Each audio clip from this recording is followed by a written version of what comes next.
네, 영국에서 넘어온 태영호 정무공사의 망명. 근데 북한은 왠지 빨치산과 관련된 그의 관계 때문인가요? 뭔가 영상을 통해 메시지를 계속 보내고 있습니다. 소개해드리겠습니다. 또 하나, 청와대는요, 오늘 박근혜 대통령이 직접 구체적으로 얘기를 했습니다. 북한의 엘리트층이 붕괴하고 있다. 전해볼 수 없었던 고강도의 메시지였습니다. 먼저 북한이 공개한 영상 보는 걸로 시작해 보겠습니다. 이게 500명이죠, 심정수 차장. 네, 그렇습니다.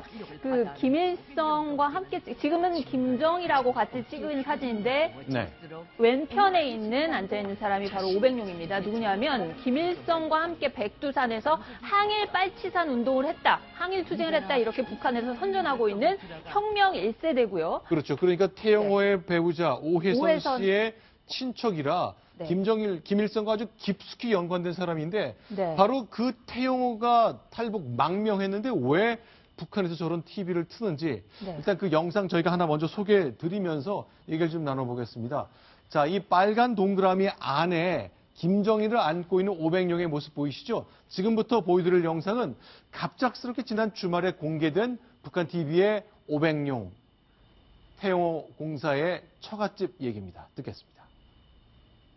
위대한 스님께서는 해거록에 그때 생각 같아서는 정말 그 어백령을 부담고서 등을 두드러지고 싶었다고. 나의 일이라면 불과 물속이라도 뛰어드는 그의 충직성에 대해서 이제 자신께서는 한두 번만 감탄하지 않았다고 이렇게 해거록에 쓰셨습니다. 위대한 오보이의 품속에서 새 생명을 발하는 500명 동지는 김일성 장군님께서 계셔야 조선혁명가들의 운명도 민족의 미래도 굳건히 담보된다는 부철한 수령관. 수령님을 충정으로 받드는 길에 자기의 삶도 있다는 확고한 인생관을 지니게 됐습니다. 그래서 궁금한 거죠. 보통 이렇게 됐으면 이 500명을 있던 것도 편집해서 없애야 될 것 같은데 저렇게 적극적으로 TV에서 틀어줬다? 어떤 의미로 봐야 되는 겁니까?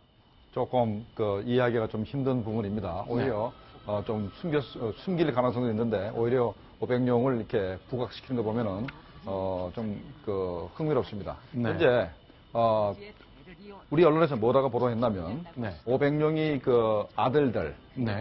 오금철하고 오철살이가 네. 근래 들어서 숙청됐다. 네. 숙청이 아니라 2계급 강등됐다는 걸 보도를 했습니다. 네. 또 실제로 그렇게 됐고요. 네. 그다음에 또 하나는 최근 들어서 김정은 시대 들어와서 네. 빨치산 2세, 3세를 전부 다 이렇게 한직으로 보내고 네. 오히려 김정은 자신의 그 권력을 강화하고 있다. 네. 라고 이제 보도했는데 아마 그 부분에 대한 반응이 아닌가. 그래서 500명 같이 김일성에 충성을 다한 사람을 이렇게 부각시키고 선전함으로써 나한테 계속해서 충성을 다해라. 라는 것을 이제 강조하기 위한 게 아닌가 이렇게 생각이 됩니다. 자, 그러면요. 자, 전 미스테리가 아닐 수 없습니다. 과연 태영호는 정치적 망령을 하고 북한을 버리고 대한민국에 왔는데 그 일가가 이렇게 찬양되고 칭송된다. 그런데 이 태영호와 관련된 일화가 하나씩 공개되고 있는데 굉장히 민감한 이야기가 하나 공개됐습니다. 자, 영국에 있는 지금 화면에 보시는 것처럼 북한 대사관이 런던에 있는데 저곳에는 한 여성이 일을 하고 있죠. 심정숙 차장. 네. 저 영국 북한 대사관에서 청소와 식사를 담당했던 중국 여성 동포가 언론과 인터뷰를 했는데 그러니까 조선족 동포라는 얘기죠? 그렇습니다. 네. 그 북한 대사관 고용했던 사람인데요. 네. 2011년 12월 김정일 산하일세 얘기를 했습니다. 그 당시에 탈북자들이 북한 공관 앞에 와서 김정일 사만 축하 만세 이런 일을 계속했던 모양입니다. 그랬더니 그 대사관 직원이었던 문명신 2등 서기관이 화가 나서 탈북자들이 김정일 사진을 붙여놓은 거를 나가서 다 찢었다고 합니다. 이 사건이 있고 난 다음에 자 김일성, 김정일 사진 하면은 신성 불가침의 영역으로 유명하죠. 옛날에 누가 김일성, 김정일 사진을 라면 받침으로 썼다, 찌개 받침으로 썼다가 네. 가족 전체가 수용소에 끌려갔었다, 이런 얘기도 있을 정도로 신성 불가침인데 네. 아무튼 그 문명신 서기관에 대해서 어떻게 처리를 할까 대사관에서 긴급 회의까지 열었는데 네. 태공사가 살려둬라. 고의로 그런 게 아니지 않느냐. 자, 저 장면입니다. 저희가 소개를 좀 드리겠습니다. 저 화면은요. 네. 김정일이 죽었습니다. 그러자 런던에 있는 탈북자들이 대사관에 찾아갔습니다. CNN 기자가 카메라와 같이 갔죠. 네. 김정일 죽었다. 환호하고 박수치고 만세를 불렀습니다. 그리고 사진을 거기다 붙였는데 저게 훼손됐다는 얘기를 하는 거겠죠. 아마도 그 사진이 정상적인 김정일이를 이렇게 우상화한 사진 같았으면 아마 그 문명식 이등석이가 짓지는 않았을 겁니다. 거기에 이제 아마도 그 탈북자들이 가다가 아주 그냥 비난 문구를 썼기 때문에 네. 그걸 찢다 보니까 아마 김정일 사진도 같이 찢어진 것 같은데 아마 그래서 나름대로 좀 그 처벌 자체가 좀 이렇게 그 약해진 거 아닌가. 근데 우리 입장에서 보면 참 어처구니 없죠. 네. 당연히 그 김정일을 비난한 그 글들이 있다 그러면 네. 그걸 찢다 보면 사진도 같이 찢어지는 거 아니겠습니까? 네네. 그러면 그건 아무것도 안 해야 되는데 얼마나 그 김정일을 우상하려고 네. 하다 보니까 이제 그런 어처구니 없는 일이 자꾸 벌어지는 겁니다. 실제로 저희가 몇 번 인터뷰를 통해 소개해드렸던 김주일 사무총장이 있는데 방금 전에 보셨던 그 북한 대사관 앞에 박수치고 만세 부르는 사람 중에 김주일 사무총장이 있었습니다. 전화 인터뷰를 저희랑 했었는데 그것이 CNN 촬영한 영상이랑 딱 일치하네요. 소개해드리겠습니다. 2011년도 김정일 사망 당시에 북한 대사관에서 그 조문소를 차렸는데 저희가 그때 그 김정일 사망 축하는 꽃다발을 들고 갔을 때 대공사가 직접 나와서 저희들하고 부딪힌 적도 있었고요. 네. 네, 지금 저 사건을 보면서 제가 기억나는 게 2010년도에 연평도 포격전이 붙었지 않습니까? 네. 그리고 나서 우리가 심리전을 제기했을 때 북한이 전면 조준 사격을 하겠다고 했었습니다. 네. 제가 동아일보 그에다가 썼던 게 우리 확성기에다가 김정은이죠. 네. 김정일이죠, 당시에는. 2011년이면. 그 사진을 붙여놓고 네. 방송해라. 그러면 쏘게 되면은 김정일이 맞으니까 그때마다 몇 발 맞췄다 이렇게 해서 이게 진짜 심리전이라고 썼다면 굉장히 재밌었다는 반응들이 많았는데 네. 우리 김주일 선생님이 그걸 참고해서 저걸 하지 않았나 네. 생각입니다. 자, 그런데 저렇게 이제 붙이고 있으니까 북한 외교관이 나왔다가 막 몸싸움도 벌이고 그랬거든요. 그 끝에 저 사진을 찢었던 모양입니다. 훼손한 건데 당연히 그 생활 총화하고 해야 되니까 비록 저렇게 탈북자가 붙이고 박수치는 걸 찢었지만 그것도 문제가 되긴 되는 거군요. 그러니까 그러니까 교회 가서 예수님 사진 찍는 거하고 똑같습니다. 네. 그러니까 신성 불가침인데 네가 감히 어떻게 그 김정일 지도자 동지의 그 사진을 찢었느냐 하는 게 바로 이제 생활 초과 과정에서 이렇게 그 회의가 됐고 거기에 됐고 저렇게 회의를 하면 항상 그 강성 분자들이 그 말이 득세하게 됩니다. 네. 그래서 뭐 나머지 사람들은 전부 다 이 사람을 갖다가 정치범으로 이제 좀 이렇게 처형하자 이쪽으로 이제 갔는데 오히려 네. 오직 한 태영호 저 한 사람만 네. 막 고의적으로 그런 게 아닌 게 아니냐 막 살려주자 이렇게 네. 해서 살려줬다는 얘기가 있습니다. 네, 저렇게 하는 게 바로 심리전입니다. 자체 모순을 자꾸 네. 일어나게 하는 거거든요. 좀 복잡하게 할 것 같습니다. 그러다 보면 갈등이 생겨가지고 갈등이 매우 커지면은 나중에 누군가를 쏘는 그런 쿠데타도 일어날 수 있습니다. 예, 저희가 4.8 그려봤습니다. 이게 문틈으로 보이는 장면을 저희가 그렸잖아요. 이렇게 식당 일하고 청소해 주시는 이 조선족 여성은 실제로 북한 내부에서 벌어진 일들을 많이 들었을 기회가 있을 것 같습니다. 결국 저희가 또 다음 거 계속 보겠는데요. 살리자 고의적으로 한 건 아니지 않느냐라고 말했습니다. 그러면서 이제 주영철 비서관이 이등석 기관한테 이렇게 얘기하는군요. 널 살린 건 비서동지 앞으로 잘해. 라면서 태영호 공사에 대한 칭찬을 좀 하는 장면이 나오는 거죠. 네, 거기도 뭐 아부하는 사람이 있는 모양이네요. 그래서 항상 저렇게 모순이 자꾸 일어나게 하는 건데 아까 우리 저 CN하고 같이 가신 분이 김주일 선생님이라 그랬나요? 그런 네. 분들이 상당히 담대하신 분들인데 쉽게 말하면 축 사망하고 들고 간 거잖아요. 그래서 약을 올린 거고 아까 보니까 영국 경찰까지 나와서 영국이니까 북한 친구들도 뭐 함부로 못하고 그래서 자기들이 찍는 걸 또 찍어갖고 CNN에 나오게 하는 건데 저렇게 몇 번 흔들어 놓으면은 북한이 굉장히 흔들릴 겁니다. 근데 궁금한 게 있습니다. 제가 지난 며칠 동안 그 유튜브를 통해서 태영호가 이른바 외국, 주로 영국의 공산당원들인데요. 아니면 이런 사람들을 만나서 김일성 사회주의가 얼마나 낙원에 가까운지, 북한식 체제가 얼마나 영국식 자본주의 사회보다 우월한지를 계속 강조하는데 근본적으로 든 질문이 있습니다. 이런 분이 왜 탈북했는지 또는 그 동전의 뒷면이겠는데 탈북의 마음이 있었기 때문에 더더욱 의심을 받기 싫어서 저렇게 충실하게 했던 것인지 어느 쪽일 수 있습니까? 그러니까 둘 다라 봐야 될 겁니다. 네. 탈북한 마음도 항상 있어 왔을 겁니다. 그러나 일단 탈북을 하게 되면은 자기가 생활이 어떤 것을 어떻게 되는 건지 알고 있습니다.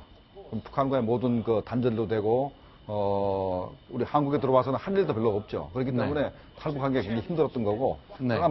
그러나 나름대로 북한 체제에 문제점이 있다는 것은 네. 벌써 한 20년 정도 그 해외 생활을 했기 때문에 충분히 그 숙지를 하고 항상 그 비판적인 마음이 마음속에 있었을 거로 생각이 됩니다. 네.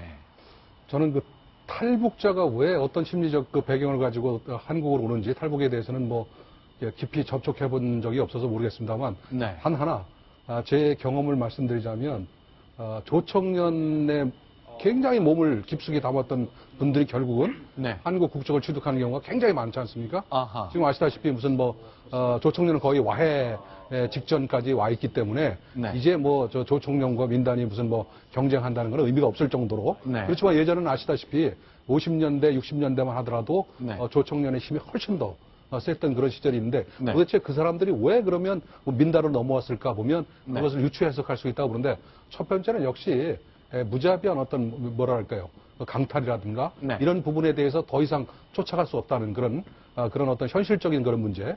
두 번째는 자식 문제도 역시 많이 작용을 합니다. 그러니까 교육 문제에서 일단 예전에 있잖아요. 60년대, 70년대만 하더라도 네. 일본에서 성공했다는 그 증표가 뭐냐면 네. 자식을 서울로 유학 보냈다는 게 증표였습니다. 네. 그 정도로 그 자식 문제가 있었고 역시 세 번째는 한국과 북한의 어떤 뭐랄까요? 그 국력의 차이 이런 것들이 점점 차이가 나면서 결국은 돌아서는 것이 아니었는가 그런 생각을 해봅니다. 그것이 탈북자들한테도 적용되지 않았을까 그런 생각을 해봅니다. 지금 저희가 얼굴을 잠깐 가렸습니다만 태영호 공사의 둘째 아들 태금혁 씨인데요. 영국의 명문대학 임페리얼 칼리지 입학을 앞두고 있기 때문에 이 아버지인 태영호가 조금만 마음을 달리 먹으면 내 아들의 삶이 앞으로 50년, 60년의 삶이 평양에서 이루어질지 서울 또는 제3세계에서 새로운 선진국에서 이루어질지 그 결단을 했어야 되는 수도 있겠네요. 맞습니다. 지금 태영호 영사를 직접 인터뷰 안 한 상태에서는 다 해석이고 추측인데요. 저 역시 네. 마찬가지입니다. 이거 자료들을 저도 이것저것 찾아봤는데 탈북자 동지회 회장하신 홍순경 씨 책을 보면 네. 그분이 태국에 있을 때 큰아들은 북한에 있었고 그 둘째 아들이 명문학교에 들어갔는데 네. 북한에서는 외교관의 자녀가 외국 대학에 가는 걸 허가를 하지 않는다. 네. 그래서 굉장히 고민을 하고 있었는데 자기를 도와주던 보위부 직원이 저쪽에서 철칙이 됐고 자기를 들어오라고 지시가 왔기 때문에 이제 탈북을 했다고 이렇게 나오는데 지금 태영호 씨를 보게 되면 큰아들은 그 보건학인가 받았다고 그렇죠. 있거든요. 근데 가만히 보면 그게 대학교 학위가 아니고 병원에서 받은 거예요. 네. 그래서 영국을 잘하는 친구한테 전화를 해보니까 그런 디플로마 같은 경우는 무슨 수료증 같은 거니까 학위가 아니니까 네. 큰아들은 나이가 많아도 대학을 못 간 게 확실한 것 같다는 거고 네. 둘째 아들이 문제는 이제 거기서 뭐라 그러니까 우리는 수능 시험을 봐서 네. 9월에 학기 시작할 때 임피리얼 칼리지를 간다고 돼 있으니까 네. 굉장히 고민했을 거 아닙니까? 그러면 네. 벌써 그 9월 전에 들어가야 된다는 게 확정돼 있었던 상황이니까 그러면 그때부터 고민을 해서 부인하고 얘기했을 때 아들 문제로 여러 가지 얘기가 있었고 그래서 영국의 외사과 직원들을 만나가지고 이제 북한 대사관 담당하는 그래서 내가 좀 탈북하고 싶다 도와달라고 해서 탈북이 이루어진 걸로 판단해야 될 것 같습니다. 자, 저 전도 창창한 저 18살 청년이 북한 체제에서 앞으로 60년, 70년을 살아야 할 것인지 아버지로선 고민했을 것 같습니다. 잘 보셔야 될게요. 북한 사람 중에서 북한에서 대학을 안 나오고 있는 사람은 김정남이 하나입니다. 김정남의 아들 한솔이도 나오고 북한에서 대학 안 나왔고요. 김정은조차도 대학은 북한에서 나왔습니다. 그만큼 대학을 가는 걸 굉장히 제한을 합니다. 자, 그러면 이제 런던에 있는 북한 대사관 얘기 하나 둘씩 나오는데 주차비가 한 3억 원 가까이 체불됐다. 북한 차량 그냥 런던에서 마음대로 세우고 뭐 그랬다는 얘기인가요? 네, 그렇다는 얘기로 결과적으로 해석이 되는데 영국 네. 외신이 보도한 겁니다. 네. 북한 대사관에 속한 차량이 한 대에서 두 대 정도 되는데 지금까지 안 낸 불법 주차 과태료가 우리 돈으로 3억 원에 거의 달한다. 한 네. 대당 거의 1억 5천만 원 가량의 주차료 과태료를 못 내고 있다는 얘기인데 네. 공간 운영 자금도 사실상 북한에서 거의 대주지 않고 알아서 조달해라 뭐 이런 상황으로 알려졌지 않습니까? 그 외교관들 월급도 100만 원이 조금 넘는 그런 수준이기 때문에 과태료를 내야 된다라는 생각 자체를 언감생심할 수 없는 상황이었지 않았을까 그런 추측이 나옵니다. 자, 지금 보이는 그 런던 시내인데요. 제가 저 방송 전에 인터넷으로 찾아보니까 런던의 주차 위반 딱지가 보통 한 2만 5천 원에서 3만 5천 원 사이쯤 하더라고요. 많이 비싸진 않습니다만 뭐 수년간 여러 대가 반복적으로 주차 위반을 한다면 그렇겠네요. 그러니까 북한이 영국과 수교를 하고 수교한 이후에 대사관을 개설했지 않습니까, 런던에. 네. 그 이후에 지금까지 불법 주차 과태료 체납액이 총액이 이제 한 3억 된다는 거고. 네. 저건 조금 의심스러운 게 말이죠. 아무리 네. 그래도 차량이 한두 대 있기 때문에 네. 한 10여 년 동안에 3억 정도의 그 과태료가 되긴 좀 힘들거든요. 네. 근데 혹시나 네. 의심스러운 것이 북한이 그 외교관 그 번호판을 단 그 벤츠나 이렇게 고급 승용차를 이제 면세로 산 다음에 네. 그걸 영국 사람한테 팔 때 원래는 그 면세로 사게 되면 몇 년 동안 못 파는 게 기간이 있습니다. 그런데 그 기간 내에 팔기 위해서 네. 번호판 딱지를 그냥 붙여가지고 팔아서 그 사람들이 외교관 그 번호판을 달고 있으니까 마음 놓고 그냥 불법 주차를 하고 그래서 그게 그 불법 주차가 이렇게 3억까지 된 거 아닌가 이런 의심도 한번 해봅니다. 보통 이렇게 이제 외교관 번호판 달고 있으면 이제 면책특권 인정돼서 주차 딱지 안 끊기도 하지만 끊더라도 안 내는 경우가 좀 있다 그러는데요. 북한도 비슷한 상황이 계속됐던 것 같습니다.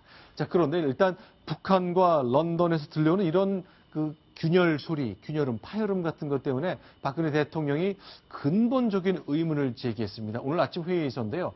저는 한국의 현직 대통령이 북한 체제를 향해서 이 정도의 고강도의 메시지를 내는 건 전 들어본 적이 없습니다.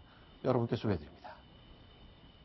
북한 정권이 주민들의 삶은 도외시한 채 지속적인 공포 통치로 주민들을 억압하고 있어서 최근에는 북한 엘리트층조차 무너지고 있고 북한의 주요 인사들까지 탈북과 외국으로의 망명이 이어지는 등 심각한 균열 조짐을 보이면서 체제 동요의 가능성이 커지고 있습니다. 북한이 체제 유지를 위해 극단의 길을 가고 있고 핵심 엘리트층마저 이반하면서 탈북이 이어지고 있는 지금은 잠시도 방심할 수가 없는 상황입니다. 북한이 스스로 변화하지 않으면 자멸하고 말 것이라는 사실을 확실하게 깨닫도록 해야 할 것입니다. 자멸이라 그랬습니다. 네, 지금 저걸 보면은요. 2014년도인가에 대통령께서 유럽 순방하면서 독일의 드레스덴 가서 대북 3대 제안을 했었죠. 네. 그래서 그때 통일 대박 얘기도 비슷하게 하시면서 북한하고 교류하겠다 그래서 저도 그때 방송하면서 세상에 이렇게 모순된 선언이 어딨냐. 네. 북한을 통일 대상으로 한다고 하면서 교류를 하겠다 그랬는데 그로부터 1년 반이 지난 지금 완전히 바뀌었습니다. 그래서 네. 북한을 붕괴시키겠다, 급변시키겠다. 이번에 8.15 경축사를 보게 되면은 북한 간부하고 주민들이 남한으로 넘어오면 차별하지 않겠다라면서 어떤 강한 메시지를 보냈는데 그런 것을 NSC 회의하고 국무회의에서 반복해서 하시면서 하는 겁니다. 지금 대통령께서는 사드하고 북한 급변 사태로 끌고 나가면 정치적으로 더 유리하다고 판단한 것 같습니다. 네. 우리 대통령께서 8.15 경축사에서 그 말씀하신 게 가장 큰 특징이 뭐냐면 과거에는 이제 북한의 최고 지도부하고 주민하고만 이렇게 분리시키겠다는 생각을 하셨는데 이제는 더 세분화해서 최고 지도부하고 중간 간부하고 주민 이렇게 세 부분이 있는데 최고 지도부하고 는 한편으로 하고 그다음에 그 중간 간부와 주민을 또 한편으로 해서 이걸 분리시키겠다 말씀하셨기 때문에 이제 대북 전략 자체가 상당히 구체화되고 북한 체제를 붕괴시킬 수 있는 그런 그 자신감을 가지신 것 같습니다. 네. 대통령께서 우리들보다는 뭐 엄청난 정보를 가지고 있기 때문에 저런 말씀을 하셨을 것으로 전제하면서도 저는 저런 말을 들을 때마다 하나 꼭 좀 우리 국민이나 또는 정보를 다루는 분들이 좀 기억해야 될 것이 뭐냐면 희망을 너무 부풀려서는 안 된다. 지금 사실은 북한의 붕괴론이 나온 지가 벌써 20년이 넘었습니다. 아시다시피 일본이든 미국이든 한국이든 고난의 행군 당시에 북한은 반드시 무너진다라는 전자의 책들도 기사도 숱하게 많이 쏟아져 나왔지만 지금 건재하다는 표현은 뭐 어폐가 있습니다만 지금 버티고 있습니다. 그리고 더더군다나 지금 북한의 경제가 그때보다는 나아졌다는 것이 그것이 틀림없는 사실입니다. 제가 볼 때는 우리 정보 당국, 우리 정부는 물론 관심을 대단히 세심하게 쏟아야 되지만 그럼에도 불구하고 약간의 어떤 조짐을 가지고 그것을 침소봉대하거나 그것을 국민의 기분 좋게 한다는 것은 제가 볼 때는 그것도 경계해야 된다. 저는 그런 생각도 갖고 있습니다. 대체로 임기 말이 다가올수록 초기에는 북한과의 그 손을 잡는 제스처가 좀 필요했습니다만 중반 이후부터는 대통령의 북한 평가가 굉장히 까다롭고 엄격해졌거든요. 이명박 대통령도 보니까요. 이때 2013년 2월이면 퇴임 딱 열흘 전이네요. 심정수 기자. 네. 요 김정은의 요 말이 굉장히 눈에 띄네요. 바늘이 떨어지는 소리까지 귀를 기울여서 북한 내에서 반동 분자를 색출해야 한다고 할 정도로 김정은이 주민들을 굉장히 흉폭하게 단속하는데 정신이 없다. 그래서 주민 변화가 있을 수 있다. 북한 내부에 동요가 있을 수 있다. 이런 이야기를 대통령이 발언을 한 적이 있습니다. 김정 교수님 궁금합니다. 김정은이 진짜로 이렇게 말한 듯이 이명박 대통령은 현직 대통령 신분으로 얘기를 했거든요. 네, 실제 이렇게 말한 게 맞습니까? 아마 맞을 수 100% 있어요? 맞을 겁니다. 뭐 제가 어떻게 저게 네. 입수가 됐는지는 제가 말씀드릴 수가 없고, 네. 저거는 아마 저 다운표 그대로 김정은이 네. 말하는 거를 대통령께서 인용을 하신 것 같아요. 바늘이 떨어지는 소리까지 귀 기울여 가면서 모든 반동 분자를 색출해야 된다. 통제에 들어갔다. 뭐 그걸 이제 굉장히 극적으로 표현한 것 같네요. 그러니까 이제 대통령 되시는 분들이 초기에는 다 대북 유화 제스처로 가다가 네. 현실을 모르시는 거죠. 그때 박왕자씨 피살 사건, 천안함 연평도 사건 겪고도 아무것도 못하신 분이 MB 대통령 아닙니까? 근데 말년에 가서는 저걸 제대로 아신 건데, 죄송한 얘기지만 우리 박 대통령님도 마찬가지였습니다. 처음 드레스던 선언할 때만 해도 뭐 세상에 이렇게 충돌되는 아이디어가 다 있나 그랬는데, 이제서야 이제 제대로 보시고 하는 건데, 이참에서 제가 우리 이병호 국정원장님한테 한 말씀 드리고 싶은 게 있는데요. 네. 그 전전임자죠. 남재준 국정원장은 그 김진 중앙일보 논설위원이 쓴 책 중에 2015라는 책이 있습니다. 네. 이게 왜 그런가 하면은 그 남재준 원장은 육군 총장 출신이고 작전 전문가니까 2015년을 타겟으로 북한을 붕괴시키자는 공작을 들어가자고 추진했었거든요. 네. 근데 그분이 유성 화교 간첩 사건으로 물러나게 됩니다. 그러니까 그분은 뭔가 하면 타겟을 목표연들을 정해놓고 밀어붙였기 때문에 무리수를 뒀습니다. 네. 뒀는데 지금 이병호 원장은 자칭 타칭 해외 공작의 1인자라고 합니다. 네. 해외 공작이라서 주로 대미 관계를 오래 하신 분인데, 지금 북한을 아까 금방 우리 심규선 대기자께서 얘기하신 거를 정치학적 용어로는 미스퍼셉션이라고 그럽니다. 네. 과거에 이런 사건이 일어날 거다 기대했던 건데 실패합니다. 근데 네. 그거 똑같은 상황이 벌어지면 또 기대하고 하는 걸 미스퍼셉션에 의한 실수의 반복이라 그러는데, 지금 우리가 그 우려의 그런 실패를 반복하지 않으려면 이번에는 대북 공작을 제대로 벌여야 되는데, 이병호 원장께서 이번에 그 태영사가 넘어온 거는요, 제가 추적을 해보니까 우리 공작이 아니라 영국과 미국의 작품입니다. 우리가 정말 운이 좋아서 넘겨받은 건데, 네. 여기에서 만족하지 말고 대북 공작을 좀 세게 걸어서 목표연도를 정해놓고 밀면은 어쩌면 진짜 통일의 기회가 올지도 모른다. 그걸 한번 해주십사 말씀드리고 싶습니다. 네.